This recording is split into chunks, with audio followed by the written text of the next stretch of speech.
Welcome back to Switzer on Sky News Money. The biggest changes to superannuation in over a decade will come into effect in just 2 days' time. For Australians most affected by the changes, and for those who fear that more changes lie ahead, the time may be appropriate to look at other tax-effective investments. Joining us tonight, we have Neil Rogan, General Manager, Investment Bonds Division for Centuria. Neil, welcome to the show. Thanks, Marty. It's great to be here. So, Neil, only a couple more sleeps before these superannuation changes that have been spoken about for a very long time now come into effect. In case people haven't done anything, and there may be a tiny bit of time, but most likely not, run us through what the big things are that we need to know at a high level to get ready before end of financial year, which is tomorrow. Well, that's right, Marty. There's one day to go. 1 day to go, and there's really three things some of your viewers really need to know. The first is the changes to the concessional caps. They're reduced from 30,000 and 35,000 respectively, depending on their ages, down to 25,000. So less generous. Less generous. The other thing is the non-concessional caps, which reduced from $180,000 down to $100,000 per annum, or the bring forward rule that many of your viewers may be familiar with, reduces from $540 down to $300. That's after tax money.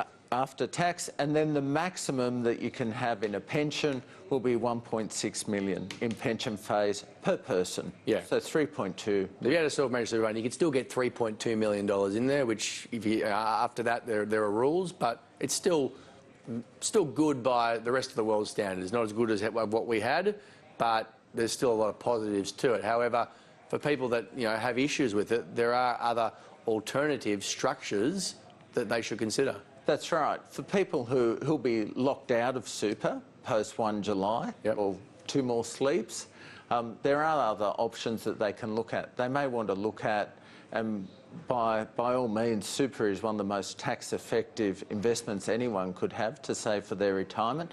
But there may be other options they might want to look at. They might want to look at investing in a company or a trust structure. Or they may want to look at the kind of structure we offer at Centuria, which is an investment bond where it's an internally taxed structure and the investor isn't required to declare any tax as part of their tax return, and then after 10 years, if they make a withdrawal, there's no personal tax that they need to declare. So talk us about through the investment bond structure and how it works. What's it investing in? So we have a range of investments. The structure is very similar to super in terms of it's a tax-paid structure on behalf of the investor. We have a range of investment options that range from cash through to a high growth option. We pay the tax on behalf of the investor, and as I mentioned before, after 10 years, if the investor makes a withdrawal, they have no personal tax obligation that they need to declare. The other great benefit of these things is that they act as a life insurance policy, and so the investor, a bit like super, is able to nominate a beneficiary, and on their death, the proceeds of that investment bond pass to their beneficiaries without any tax obligation as well, to either the beneficiary or the estate. And what are the uses of investment bonds? Who are the sort of the types of people that use them? Well, we're seeing a lot of interest, clearly, with people locked out of superannuation. People in pension phase normally, is it, or? No, people in accumulation. So those accumulating, wanting to put more in, supplement their superannuation, and also those wanting to take control of when they may want to draw down rather than waiting for a preservation age.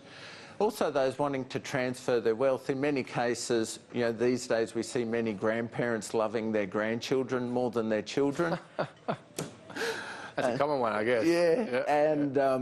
And many grandparents, nominating their grandchildren as beneficiaries as a way of transferring their wealth across a generation. And the other one that must result in some hurt feelings, I'm sure. Oh, we just provide the product solution for them. It's up to the advisor or the investor to make them clear. But often, clearly there may be some upset people as part of that.